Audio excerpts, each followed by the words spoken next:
Well, it's a very difficult time to be in retail banking. There's huge challenges out there. There's a mood amongst customers these days that they're not really standing for bad service or substandards in service, and they're prepared to take their bank account somewhere else if that's the case. At the same time, the banks are facing huge cost pressures. Banking is just not as profitable as it used to be. And on top of all that, they've got massive regulation to deal with and the challenge of new technology. So at the conference this morning, we were talking about how we can deal with some of these kinds of problems. A lot of discussion about the customer experience, and we had the Capgemini World Report 2012, which contained a huge survey of customers all around the world, and found that 40% of customers with banks were seriously thinking about changing, and a smaller percentage were thinking about doing it within 6 months. So do retail bank need to improve the service, and how to do that? We have surveyed 18,000 of retail bank customers around the world about what's important for them and are they satisfied. And we have put evidence that the propension of their clients to think about leaving them, attrition, or staying with them is directly linked with quality of service and ease of use. So the direct answer based on the voice of their customer is yes, absolutely, they have to do it. When you look at the number of complaints that go through the Financial Ombudsman year on year, that's increasing. And when you see that the number of levels or the number of complaints upheld is in the majority, then definitely there is something that needs to improve about banks. And most of those complaints are from banks. I would say the things that they need to do are to really train their staff better at all levels, down to the lowest level they possibly can, and then to empower those staff to actually make decisions for clients as quickly as they can, or customers as quickly as they can. From a product point of view, make those products as simple as they possibly can, and make those products great value. And from a simple service point of view, just to try and get things right first time, and be courteous and be happy, be positive for customers. If we don't change at our core, there's no way we can deliver better customer service. So that's really what we're doing right now, is focusing on what does it mean to be customer focused? What do we change? How do we stand for something? And that is really about what we're doing right now. So I can tell you what NatWest and RBS are all about, what we're doing, and that is to differentiate based on customer service. So we are utterly focused on that through helpful banking, making that a core part of who we are and what we stand for. I believe that at the moment a lot of customers are looking at switching and changing their bank based on the quality of service, fees and interest rates. I think how banks can improve that is through an overall refresh on how they view quality and looking at innovation. I think all the retail banks need to improve their client service. For me, it's the single biggest service differentiator. What we need to do, the critical thing, is listen to our customers. They will tell us what they want, and then we need to action on it and do the things that they say. I think every retail bank has to improve their client service. I think customers, clients are more demanding than ever before. How they go about it? Well, I think certainly in terms of finding out what the customer wants, it's really important. But for me, Metro Bank, it's about opening hours. It's about making sure that the services we provide are easy and simple for customers. I think being part of the local community is fundamentally important to having that client relationship for retail banks. I'm sure the bank relationship is going to change deeply thanks to mobile and social network. And I really believe that the banks has to take into account these two topics. What is social media? It's increased power to the customer, individually and as a group.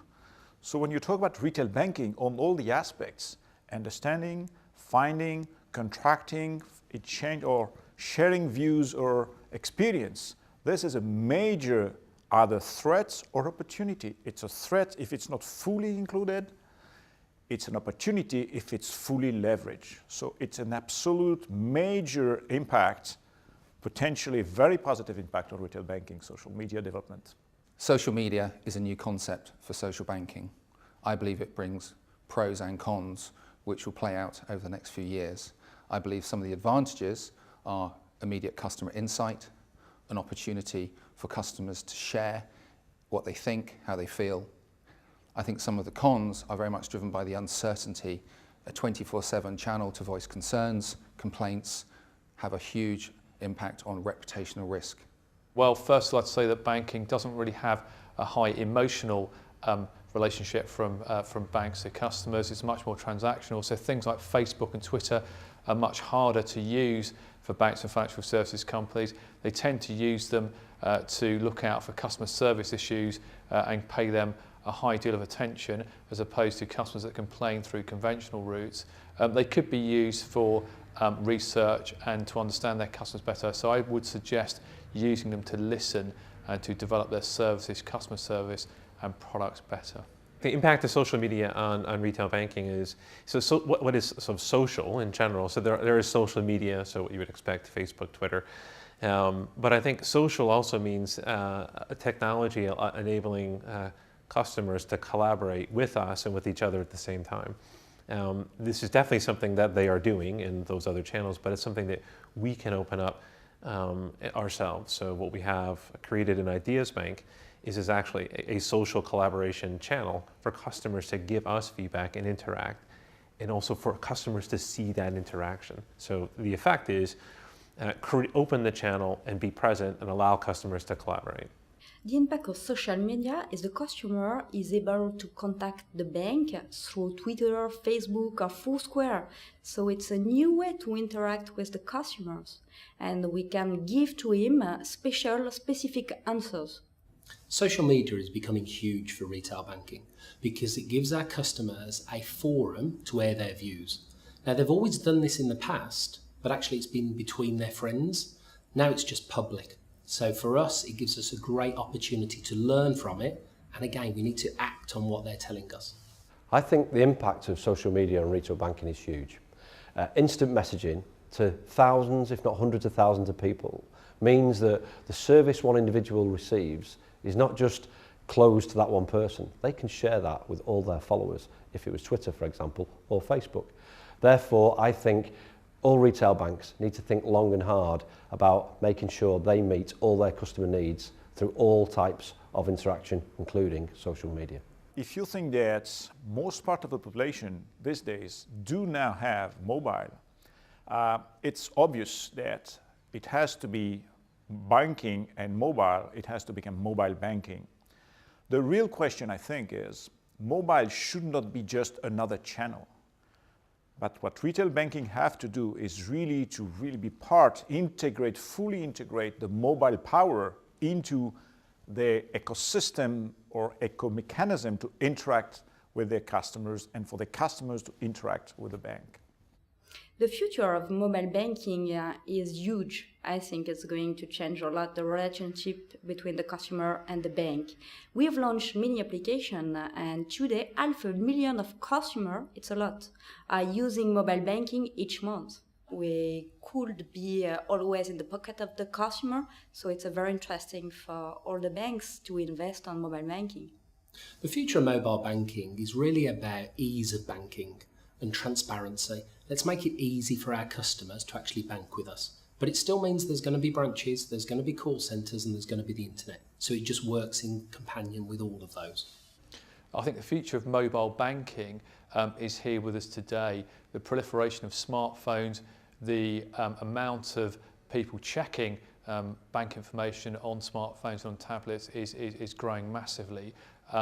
It would seem to me that the big area is payments, and things like Ping It and PayTag from Barclays, and also items very similar that we heard from BNP Paribas suggest that the payment side is exploding already, and I imagine over the next several years that we'll all be paying for things through our mobile devices.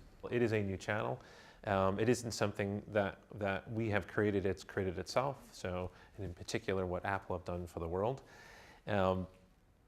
I think what we will find is more and more customers understanding the value of being able to do things that you used to do at home while you're on the move. And while you're on the move, I think it allows us to be really helpful in places that customers don't actually expect. So how can we be helpful with people's finances when they're shopping in the grocery store or they're at John Lewis? How can we give them the answers they need? Like, I wonder if I can afford to buy this plasma TV screen. What will that do to my budget for the future? So I think mobile channels will give us the opportunity to be much more helpful when people aren't about. I think mobile banking is a real big part of the future, but it's not necessarily for everybody.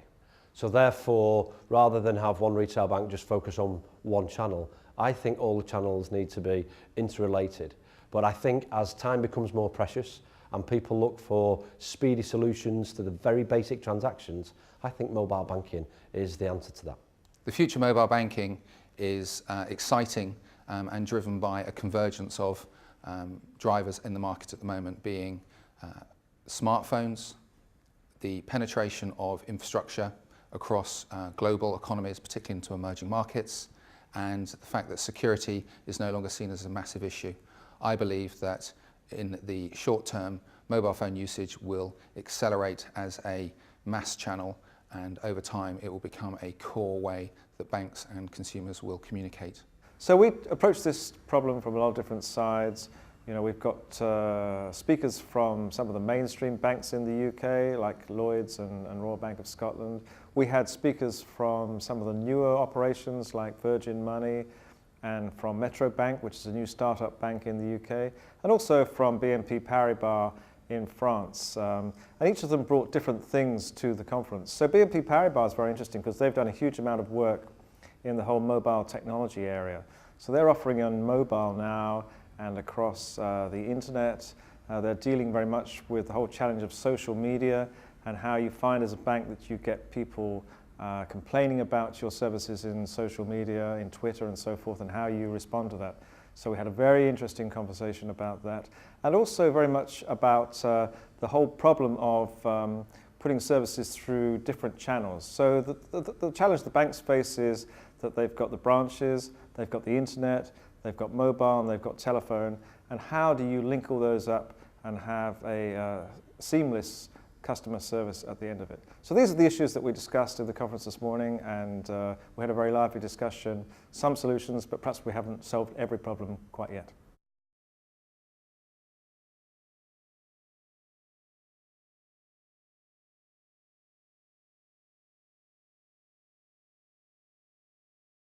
People matter, results count.